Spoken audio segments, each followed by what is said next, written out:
Hey guys, in this video, I'll show you how to get your Behance profile QR code. First, log into your account. Once inside, on the top right corner, click on your profile. Now here, for your profile link, go ahead and copy it at the top. After that, on another window, search for QR code generator. Here, you can go and select one. I prefer this qrcodegenerator.com, so just go and click on it.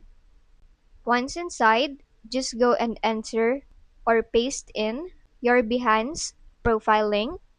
Now, you can also go add a frame for it and customize it to your liking, like changing the shape and color, or you can also add your logo.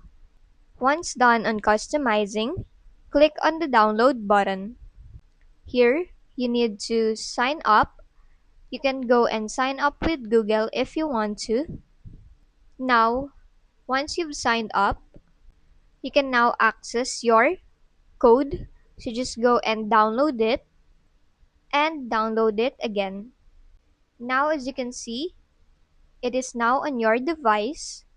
You can now access it and then share it to others. And if they scan that, it will show them your profile in Behance. And that's just basically it. If this video helped you, don't forget to like, subscribe, and hit the bell icon for more tutorials.